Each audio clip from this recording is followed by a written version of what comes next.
Assalamualaikum warahmatullahi. Apa khabar semua?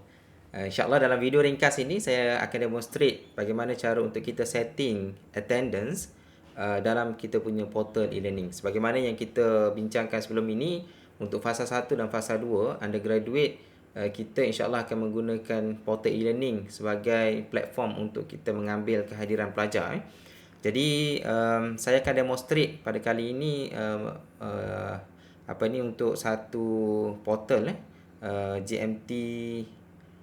Kita tengok nanti sebab sekarang ini kita punya e-learning masih lagi belum dibuka untuk sidang akademik 2021-2022. Jadi sekarang ni saya akan demonstrate bagaimana cara untuk kita setting attendance menggunakan platform e-learning untuk KSCP, untuk kursus-kursus KSCP yang masih available sekarang ini. So sebagaimana biasa kita login menggunakan identiti kita, email dan juga password. So sekarang ini kita akan nampaklah senarai kursus yang kita boleh akses. Dan untuk contoh kali ini saya akan menggunakan GMT 306 sebagai untuk contoh saja. So alright, tak apa. Ini dah ada attendance. Mungkin saya akan guna GMT 304. So bila kita buka e-learning untuk sidang akademik baru, mungkin kosong lah. Dan sebagaimana yang kita tahu, proses antara benda yang pertama kita kena buat adalah proses backup and restore. So kita nak backup dokumen ataupun content sidang akademik yang lepas, dan kita restore dalam sidang portal e-learning dalam sidang akademik untuk sidang yang baru. Jadi itu benda yang pertama yang kita kena buat lah. So sekarang ini kalau kita perhatikan kita punya GMT 304 ni kosong. Mungkin kursus ini tidak sangat menggunakan portal e-learning, tak apa. It's okay. So sekarang ni kita nak demonstrate bagaimana kita nak setting kita punya attendance. Cuma sebelum itu saya akan mengambil contoh jadual akademik untuk GMT 107 yang insya-Allah akan bermula pada 24 Oktober nanti. So saya nak masukkan attendance GMT 107 ini, tapi kita nak masukkan sebab GMT 107 punya portal e-learning masih lagi tak available dalam kita punya portal e-learning. Jadi saya nak masukkan jadual ini contohnya ke dalam kita punya GMT GMT 304. Just imagine ini adalah jadual 304 lah. Alright. So sekarang ini kita pertama sekali sebagaimana biasa kita kena turn editing on. Alright, dan benda yang pertama kita kena buat adalah section. Kita kena buat section yang khusus lah. Kalau tuan-tuan semua dah buat backup merestore daripada konten yang sidang lepas kepada sidang yang terkini, dia akan nampaklah banyak konten, and then kita kena scroll down ke bawah dan kita kena cari ni button add weeks. So kita add weeks, kita tambah je number of section ini. So kita add weeks. So dekat sini kita boleh tukar dia punya title dia. Katakanlah kita nak tukar attendance. So bila kita type, kita tekan enter dekat keyboard. So attendance. So sekarang ni kalau kita perhatikan kita punya jadual. Kita punya jadual sekarang ini mengandungi banyak mode of teaching. Kita ada banyak mode of teaching. Sebagai contoh kita tengok dekat sini, kita ada pada Sunday 24th of October 2021, kita ada tajuk Mediastinum and Gross Anatomy of the Heart by Dr. Siti Nur Mahanum. Jadi yang ni adalah lecture. Satu kita ada lecture, and then kita ada lecture yang kedua, Blood and Nerve Supply of the Heart by SAS ni, SAS. Saya tak sure siapa. Sorry. Seterusnya pada hari Isnin 25 Oktober kita ada juga lecture by Dr. Siti Nur Mahanum, Development of the Heart and Aortic Arch. Okey, so yang ni 3 ni maksudnya dia adalah lecture lah. Alright. And then seterusnya pada petang 25 Oktober ni kita ada practical session. Okey, kita ada practical session. Kemudian kita ada lecture. Ini lecture lagi. Yang ni PIP activity PIP activity. Maksudnya sekarang ni kita dah ada berapa lecture 1, yang kedua practical, yang ketiga PIP. Okey, seterusnya practical lagi. Okey. Seterusnya ada apa lagi PBL kita ada PBL. Cuma hari tu kita decide sebagaimana yang disuggest oleh Prof Zul untuk PBL kita akan menggunakan kita akan menggunakan sistem kehadiran sebagaimana biasa, iaitu menggunakan secara manual. Saya tak pasti sama ada kertas ataupun dalam bentuk soft copy tapi still menggunakan cara lama lah, bukan portal e-learning So itu benda yang kita kena take note lah. Okay, so seterusnya kalau kita perhati ada lagi practical session dekat sini. Okay, demonstration is considered lecture, I think. Okay, so kita ada PBL, lecture lagi. Alright. Okay, formative assessment pun benda yang baru mungkin, bukan lecture, bukan practical session, tapi dia benda yang baru. Okay, so sekarang ni tuan-tuan semua, kita ada beberapa mode of teaching ataupun beberapa setting teaching lah. Satu lecture, yang kedua practical session, yang ketiga PIP tadi, and then kita ada PBL kita guna secara manual. Kita ada apa lagi? Formative assessment. Mungkin kita ada 4 ni So kita nak demonstrate bagaimana cara kita nak memasukkan dalam portal e-learning Alright, sekejap. Okay, now kita punya portal e-learning, sekejap. Okay, so sekarang ni ini adalah section attendant. Okay, so perhatikan ada button untuk add activity or resources So kita tekan add an activity or resource. Okay, sekarang ni ada yang ni kita boleh pilih lah activities, resources kat sini. So attendance dia ada bawah activities Okay, dekat all pun biasanya ada lah. Okay, so kita klik attendance. Okay, yang ni kita namakan lecture sebagai contoh. Okay, tadi mode of teaching lecture kan, lectures lah. Okay, yang ni kita boleh abaikan. Okay, dia punya grading, common module setting dan sebagainya ni kita boleh abaikan je, and then kita klik save and return to course. Okay. Okay, sekarang ni kita dah ada attendance untuk lectures. Okay, cuma kita tak masukkan lagi spesifik lectures di bawah section ini ataupun di bawah activity lectures ini So seterusnya kita masukkan aktiviti yang kedua. Okay, juga proses yang sama, klik add resource tadi, and then klik attendance. Okay, yang ni kita klik saja ataupun kita type saja practical practical session. Okay, save and return to course. Okay, seterusnya kita ada aktiviti apa tadi? Kita ada PPIP So PPIP. Okay, seterusnya formative assessment Sekali lagi kita klik add an activity or resource, and then klik attendance. Okay, dekat name ni kita masukkan formative assessment Okay, so kita save and return to course. Okay, so sekarang ni kita dah ada 4 kita dah ada 4 mode of teaching.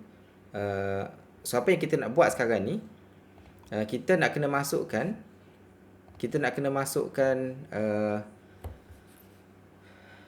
setiap sesi sebagaimana yang kita tunjuk dalam jadual tadi kan.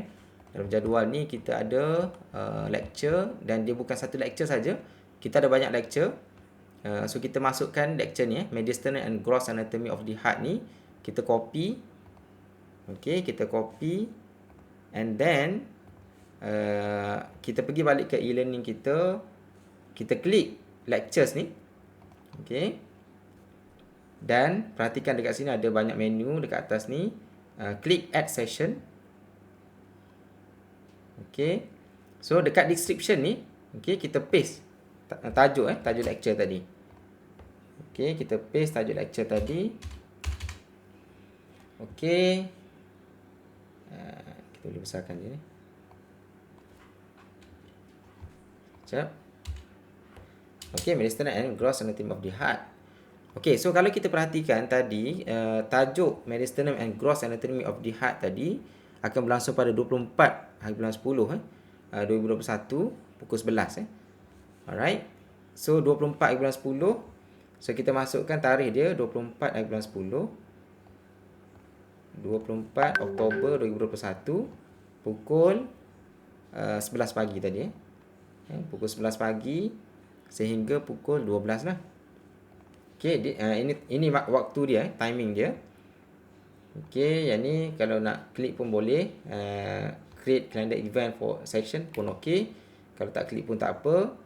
Okey, yang ni multiple session ini sekiranya kita punya teaching and learning activities itu bersifat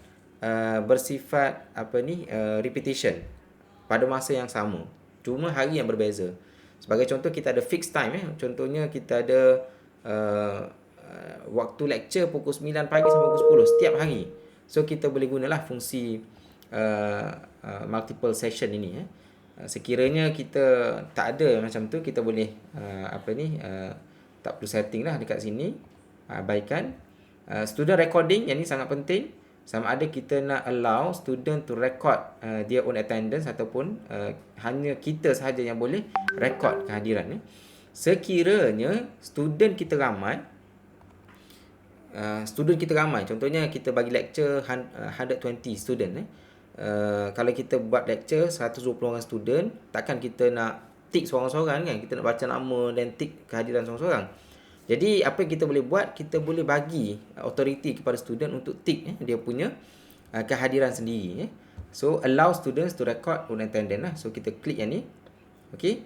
Cuma kalau jenis aktiviti yang sikit saja student, contohnya 4-5 orang saja ataupun 10 orang, jadi kita nak tick secara kita sebagai pensyarah nak tick secara manual ataupun kita sendiri yang ambil attendance, maka kita kena untick lah option allow students to record own attendance ini.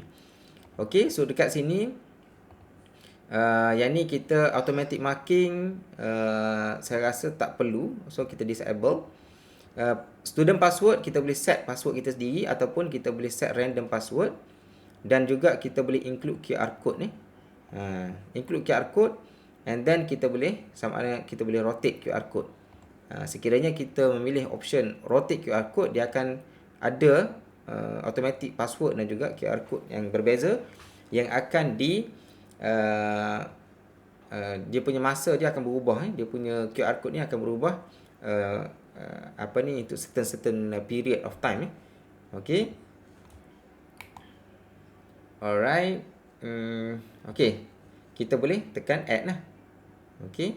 Yang ni kita required network address, use default sajalah. Okey, kita tekan add. So sekarang ni kita dah ada satu lecture lah, iaitu mediastinum and gross anatomy of the heart. Okey, tadi kita setting ada password, ada QR code. Dekat sinilah. Okey, sekiranya kita nak ambil QR code ini dan masukkan dalam kita punya slide PowerPoint. Okey, dan kita nak project QR code dan juga password ini kepada pelajar. Okey, tengok dia ada time left ini.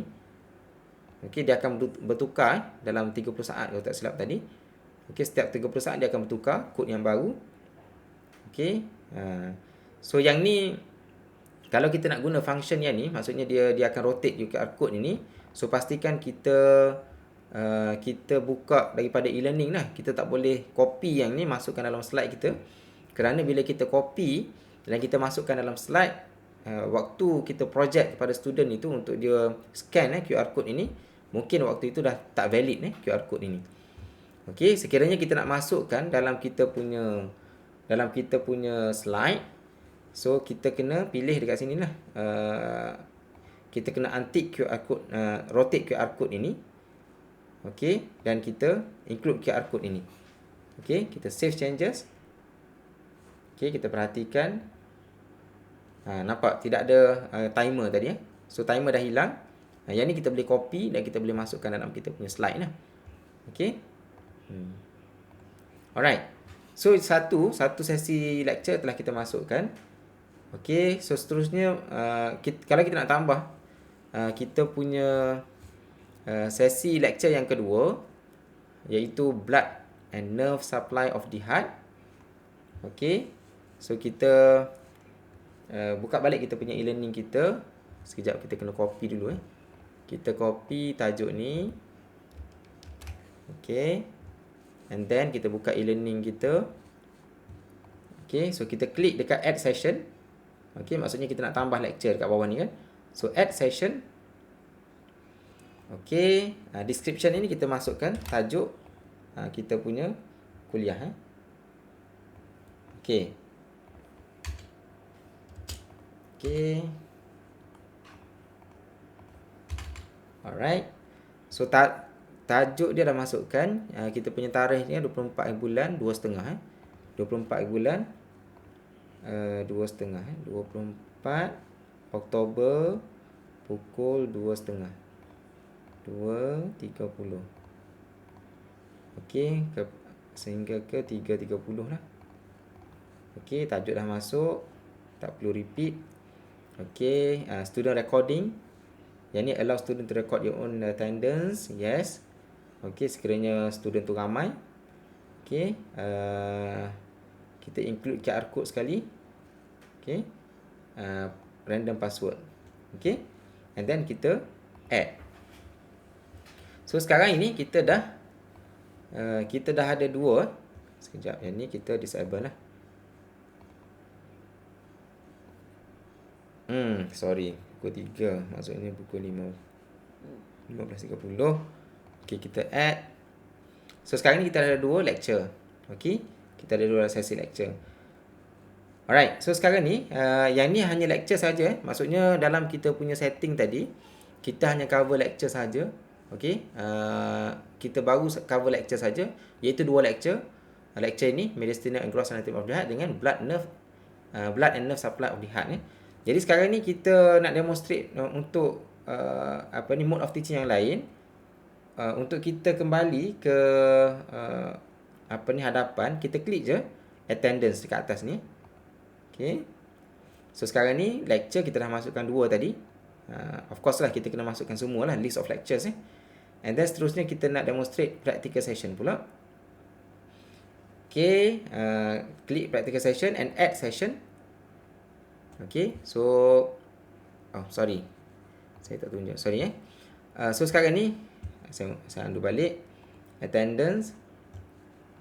Okay, practical session, klik practical session and then kita add session.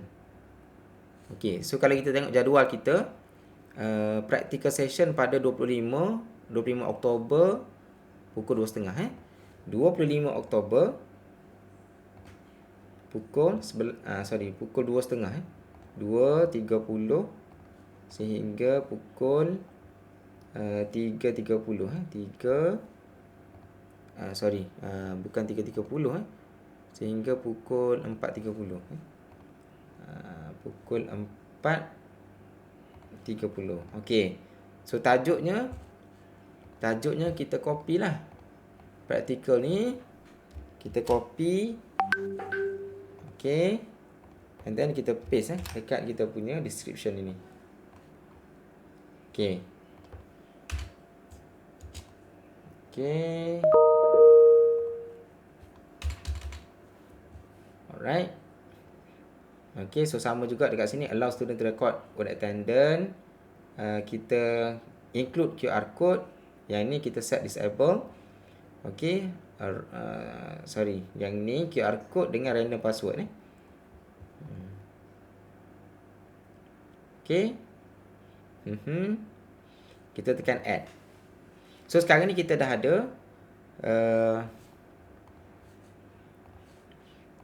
ada satu practical session ini. Okey, satu practical session. Satu practical session yang mana Practical session ni kita set QR code juga dan juga ada password. So kita sekiranya kita nak masukkan kita punya QR code ke dalam kita punya slide PowerPoint, okey, copy je yang ni, kita screenshot dan kita masukkan dalam PowerPoint lah. Okey, dia akan bagi juga termasuk QR code ni Alright. So itulah yang tu saya demonstrate tadi, lectures dan juga practical session. Begitu juga dengan aktiviti PPIP, formative assessment, dan juga sekiranya kita ada aktiviti-aktiviti yang lain, skill labs ke dan sebagainya, okey, backside teaching dan sebagainya, kita boleh masukkan dekat sini lah. Okey, mungkin ada yang bertanya kenapa kita perlu asingkan antara lectures, practical session, PPIP, formative assessment. Kerana jawabnya kenapa kita kena asingkan adalah kerana kita waktu kita nak analisa data nanti, kita akan dapat analisa based on the mode of teaching lah. So kalau lecture kita tengok katakanlah kita ada 20 lectures. Okey. So dalam senarai 20 lectures ni contohnya si Ahmad contohnya. Si Ahmad berapa kehadiran lectures dia? Berapa persen?